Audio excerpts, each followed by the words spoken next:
नमस्कार, मैं हूं ब्रजेंद्र मिश्रा। आप देख रहे हैं न्यूज़ ट्रैप ऑनलाइन।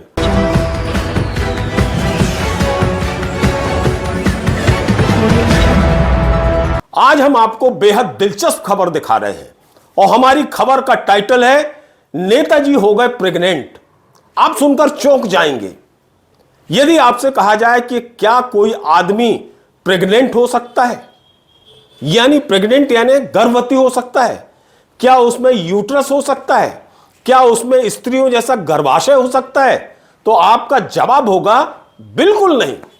लेकिन हम आपको दिखा रहे हैं नेताजी किस तरह से प्रेग्नेंट हो गए। ये जो आप तस्वीर देख रहे हैं नेताजी की है और ये कोई सामान्य नेता नहीं है, ये नगर पालिका के अध्यक्ष हैं जो प्रेग्नेंट हो जाते हैं।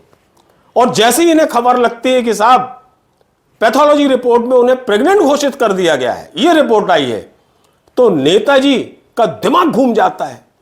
वो मानसिक तनाव में आ जाते हैं कि ये क्या हो गया।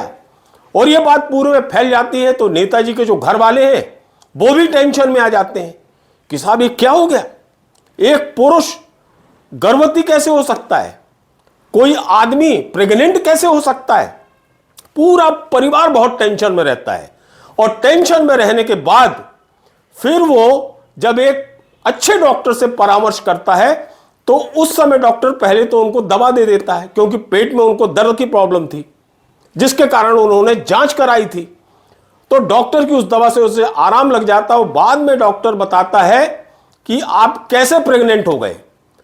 तो ये रहस्य बना रहता है। जब तक ये रहस्य बना रहता है लोग टेंशन में रहते हैं और खास तौर पे नेताजी के घर वाले बहुत ज्यादा टेंशन में रहते हैं।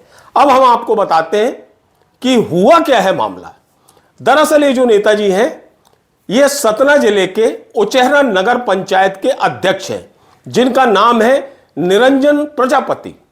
बड़े नेता हैं, बड़ी धाक है, लोगों के बीच उठते बैठते हैं और पूरा उचेहरा इन्हें बहुत अच्छे से जानता है। अब इन नेताजी को एकदम से पेट में दर्द हुआ, ये परेशान हो गए। तो उचेहरा और सतना के डॉक्टरों को इन्होंने दिखाया। डॉक्टरों ने उन्हें सोनोग्राफी कराने की सलाह दी। तो लो साहब, बड़े नेताजी हैं तो पहुंच गए सतना के पैथोलॉजी सेंटर में, डायग्नोस्टिक सेंटर में। अब भला हो उस पैथोलॉजी सेंटर वाले का, उसने न जाने कैसी सोनोग्राफी की और जो रिपोर्ट दे दी वो बेहद चौंकाने वाली थी। रिपोर्ट में उन्होंने नेताजी को प्रेग्नेंट बता दिया। अब आप देखिए, नेताजी ने रिपोर्ट ही नहीं पढ़ी कि क्या लिखा है। और जब वो उनका पेट का दर्द ठीक नहीं हुआ तो फिर सतना को छोड़कर वो जबलपुर आते हैं और जबलपुर में यहां एक डॉक्टर को दिखाते हैं कि साहब ये हमने सोनोग्राफी कराई थी और उसके बाद हमें कोई आराम नहीं लगा, जो दवाई दी थी वो हमने खा ली। अब आप सोचिए, नेताजी ने प्रेगनेंसी की दवाई भी खा ली, यानी ये गर्भवती है, यानी गर्भाशय है इनके शरीर में, जो अंग आदमी में मेल में कभी नहीं होता, वो सब हो गया। ये नेताजी इतने समझदार निकले कि उचेहरा के डॉक्टरों की पैथोलॉजी सेंटर की उस रिपोर्ट को देखकर इन्होंने बाकायदा दवाई भी खा ली। जब जबलपुर के डॉक्टर ने उस रिपोर्ट को देखा तो डॉक्टर दंग रह गए, हंसने भी लगे कि बताओ, इतना बड़ा नेता, नगर पंचायत का अध्यक्ष निरंजन प्रजापति, और उसे यह नहीं मालूम कि इस रिपोर्ट में लिखा क्या है। तो डॉक्टर ने जैसे ही, जबलपुर के डॉक्टर ने जब यह रहस्य पर से पर्दा उठाया कि नेताजी आपको मालूम है इस रिपोर्ट में क्या लिखा है, और जब रिपोर्ट में इबारत के बारे में डॉक्टर ने बताया तो नेताजी के होश उड़ गए, पैरों तले जमीन खिसक गई। उस रिपोर्ट में लिखा था कि इनके शरीर में यूट्रस है, यानी गर्भाशय है, यानी नेताजी प्रेग्नेंट हो गए। एक मेल, एक आदमी, पुरुष, वो बिल्कुल स्त्री बन गया। सोचिए, ये रिपोर्ट डॉक्टर ने जब इसकी पोल खोली तो नेताजी एकदम से चौंक पड़े। उन्हें लगा ये क्या तमाशा है, ये हमारे जिला, हमारे शहर की पैथोलॉजी यदि इस तरह की रिपोर्ट दे रही है, आदमी को औरत बना रही है, औरत के अंगों को आदमी के अंगों में बता रही है अगर रिपोर्ट, और वहां के पैथोलॉजी सेंटर, तो फिर तो भगवान ही मालिक है ऐसी जांच का और ऐसे इलाज का।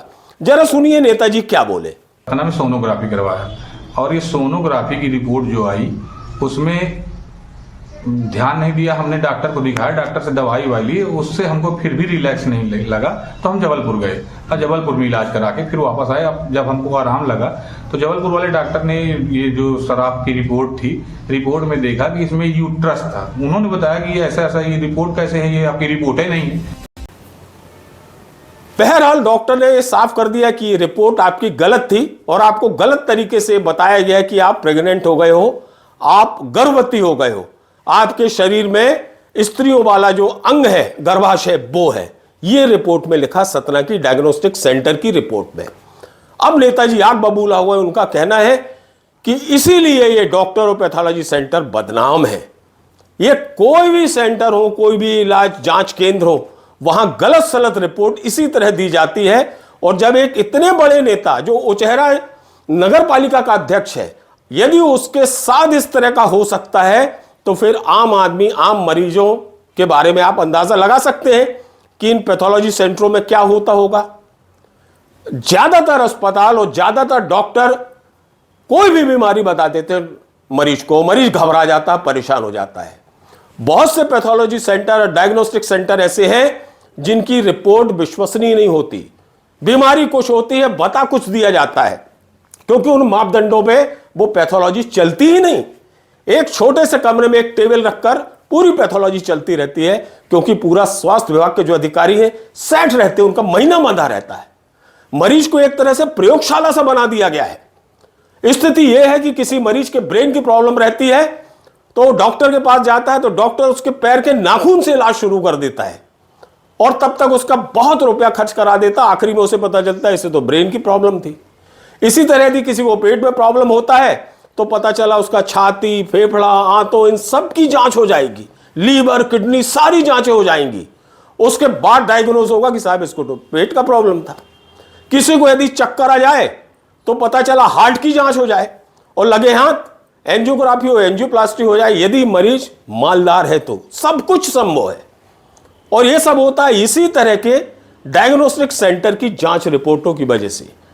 और यह होता है इसी तरह के जो अर्धज्ञानी डॉक्टर बैठे हैं, जिनमें झोला छाप डॉक्टर भी शामिल हैं, उनकी वजह से यह सब होता है। ये नौबत आती है जिसके कारण अच्छे डायग्नोस्टिक सेंटर और पैथोलॉजी सेंटर, साथ ही अच्छे डॉक्टर भी बदनाम हो जाते हैं।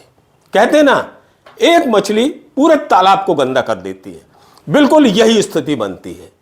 तो जब एक बड़े नेता के साथ इस तरह की हरकत हो सकती है कि पैथोलॉजी की जांच रिपोर्ट में, सोनोग्राफी में उसे प्रेग्नेंट बता दिया जाए, यानी वो मर्द को औरत बता दिया जाए, महिला बता दिया जाए, उसमें गर्भाशय की पुष्टि कर दी जाए, यूट्रस की पुष्टि कर दी जाए, तो आप कल्पना करिए क्या होगा। अब इन नेताजी ने अपने उन दिनों को कैसे काटा होगा जब तक उन्हें क्लियर नहीं हो पाया कि वो प्रेग्नेंट है कि नहीं है। वो तो शर्मनाक स्थिति हो गई, क्योंकि पूरा घर परिवार टेंशन में आ गया कि ये क्या हो गया, ये तो पुरुष है, मेल है, मर्द है, ये औरत कैसे बन गए, ये चमत्कार कैसे हो गया, ये जादू कैसे हो गया। अब आप सोचिए कि पूरे नाते रिश्तेदारों से लेकर आसपास के एरिया, मोहल्ला पड़ोस के लोगों में इन नेताजी की छवि क्या रही होगी, लोग क्या सोच रहे होंगे, क्या गोला भाग लगा रहे होंगे। लेकिन यह सब हुआ सिर्फ इसी सतना की इस डायग्नोस्टिक सेंटर की गलत रिपोर्ट के कारण, इस सोनोग्राफी की गलत रिपोर्ट के कारण। तो नेताजी कह रहे हैं कि अब हम जो हमने भुगता है, अब हम उसको आम आदमी की तरह रखकर ऐसे फर्जी पैथोलॉजी सेंटर और डायग्नोस्टिक सेंटर के खिलाफ अभियान चलाएंगे और उन तमाम सेंटरों की भी जांच कराएंगे, उन डॉक्टरों के खिलाफ भी कार्यवाही की मांग करेंगे जो इस तरह से खामोखा किसी अच्छे खासे मर्द मरीज को औरत बना देते हैं। सतना में सोनोग्राफी करवाया और ये सोनोग्राफी की रिपोर्ट जो आई उसमें ध्यान नहीं दिया। हमने डॉक्टर को दिखाया, डॉक्टर से दवाई वाई ली, उससे हमको फिर भी रिलैक्स नहीं लगा, तो हम जबलपुर गए और जबलपुर में इलाज करा के फिर वापस आए। अब जब हमको आराम लगा तो जबलपुर वाले डॉक्टर ने ये जो शराब की रिपोर्ट थी, रिपोर्ट में देखा कि इसमें यूट्रस था। उन्होंने बताया कि ये ऐसा ऐसा, ये रिपोर्ट कैसे है, ये आपकी रिपोर्ट ही नहीं है।